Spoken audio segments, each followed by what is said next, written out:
All right, I am going to say something that will definitely trigger a lot of people. I get so fed up and tired of watching anxious, preoccupied people constantly trash avoidance. And I get so tired of hearing people throw around the word narcissist. At this point, that word is so overused that I don't even know what it means anymore, right? It's just starting to lose its meaning to me. Everyone's ex is suddenly a narcissist. Everyone who didn't meet someone's emotional needs is labeled a narcissist. And to me, when a word gets used that loosely, it just, I completely discard the word. Like anytime I hear someone using it, I'm like, oh, I'm judging you. Like you're one of the people that's misusing the word.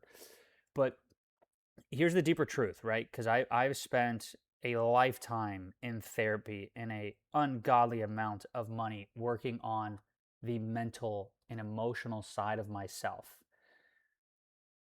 When people are constant, this is something I saw because I was in what's her name, Thais Gibson. I was in her program, the attachment theory, and all I was seeing on the threads is, oh, this avoidant that, that avoidant this, and just coming from anxious, preoccupied people because they say avoidants don't go to therapy. So you just have a shit ton of anxious, preoccupied people in therapy, and they're all just trashing avoidance and or narcissists, right? And when people are constantly blaming, you're completely missing the lesson because dynamics like this do not happen in isolation. They are co-created. Okay. Now, before you get triggered, before you get defensive, okay, that I'm not saying the behavior is healthy. Okay. Theirs or yours. Okay. But it does mean that there is something in you participating in that dynamic. And this is something I had to confront within myself. When you look at the stereotypical narcissistic dynamic, right? The narcissist wants control. They want you dependent on them. They want you to feel like you can't live without them. They want to be the center of your validation. But here's the uncomfortable part that nobody talks about. Okay? Anxious people often want the mirror image of that. We want to be the reason someone succeeds. We want to be the person who saves them. We want to be the person who proves our worth through them instead of becoming great ourselves. We want to become great for someone else.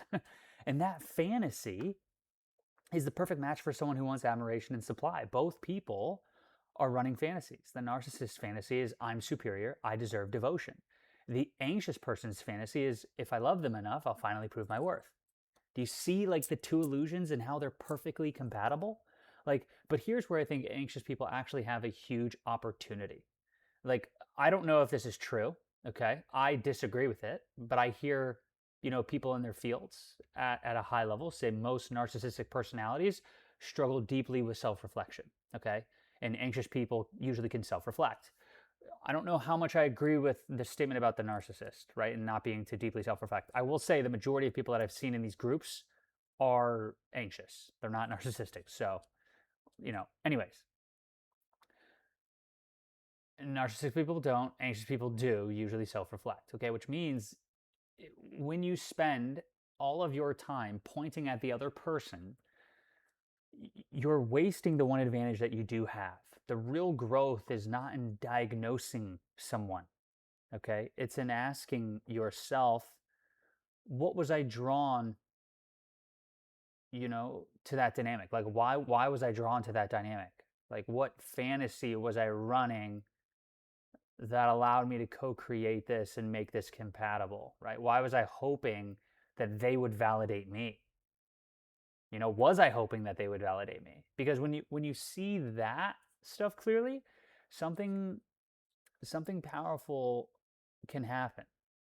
You stop needing someone else to prove your value. You stop trying to be the reason that someone becomes great, and instead, you become great for yourself, which is a lot fucking easier, man. I'll tell you that. Okay? And once that shift happens, the dynamic that used to attract narcissistic personalities disappears. And it's not because they stopped existing, but because the fantasy that connected you, it's gone.